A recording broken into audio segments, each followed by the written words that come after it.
Online কিংবা অফলাইনে যখনই তাদের মতের বিরুদ্ধে বক্তব্য এসেছে তখনই সাধারণ ছাত্র, নারী শিক্ষার্থী, অভিভাবক, অনলাইন কিংবা অভিভাবক পর্যন্ত কুৎসিত ট্যাগিং, গালা, মানসিক হেনস্থার শিকার হয়েছেন। দুঃখজনক এসব ঘটনার মধ্যেই সাধারণ শিক্ষার্থীদের বৃহৎ অংশের সাথে কোনো ধরনের আলোচনা ছাড়াই সম্প্রতি শিক্ষা মন্ত্রণালয়ের ওয়েবসাইটে ইউনিভার্সিটির খসড়া অধ্যাদেশ প্রকাশ করা হলো। এই বিষয়ে আমাদের সুস্পষ্ট অবস্থান, উদ্দেশ্য প্রণোদিত এ খসড়া অধ্যাদেশ আমরা প্রত্যাখ্যান করছি। অবিলম্বে এ অধ্যাদেশ প্রত্যাহার করতে হবে।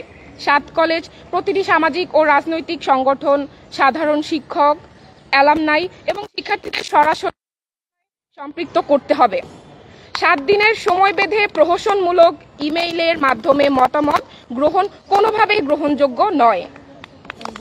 সময়োপযোগী, টেকসই ও গণতান্ত্রিক অধ্যাদেশ প্রণয়নের জন্য একটি নতুন শিক্ষা কমিশন বা নতুন রিভিউ কমিটি গঠন করতে হবে। 2. ইডেন মহিলা কলেজে সহশিক্ষা কার্যক্রম কোনোভাবেই মেনে নেওয়া। আমরা জানি ইডেন মহিলা কলেজ একটি অতি প্রাচীন কলেজ, যেটা নারী শিক্ষার অগ্রগতির জন্য প্রতিষ্ঠিত হয়েছিল। এখানে অনেক কনজারভেটিভ ফ্যামিলি থেকে মেয়েরা আসেন, কোনোভাবেই চাই না এখানে সহশিক্ষা চালু হোক। আমরা সহশিক্ষার বিপরীতার্থে নেই, তবে আমরা ইডেন মহিলা কলেজ যেহেতু নারীদের একটা শিক্ষা কেন্দ্র, একটা অঙ্গন, কোনোভাবে সহশিক্ষা কলেজে কোনো পরীক্ষামূলক বিশ্ববিদ্যালয় মডেল চাপিয়ে দেওয়া। আমরা চাই কলেজের জন্য অক্সফোর্ড ইউনিভার্সিটি মডেল ফলো করা হোক, যেখানে সকল কলেজের স্বাতন্ত্র্য বজায় থাকবে। প্রতিটি বিভাগে অন্তত 16 জন শিক্ষক ও গবেষণা বাজেট থাকবে। স্ব কলেজে ফাইনাল পরীক্ষা গ্রহণ করা হবে।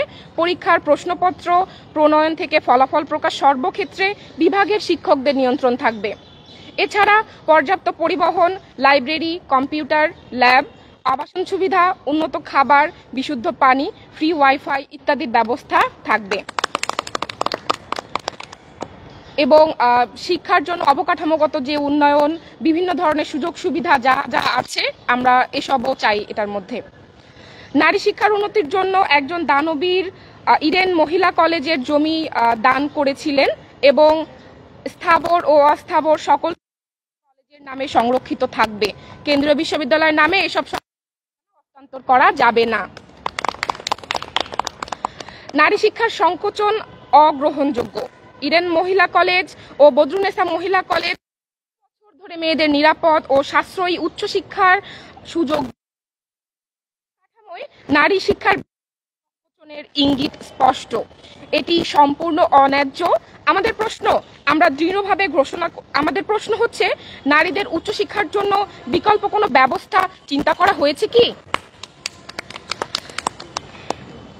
আমরা দৃঢ়ভাবে ঘোষণা করি, সকল অংশীজনের অংশগ্রহণ নিশ্চিত না করে চূড়ান্ত অধ্যাদেশ জারি করা হলে 7 কলেজ সমস্যার সমাধান হবে না, বরং জটিল পরিস্থিতির শিকার হবে।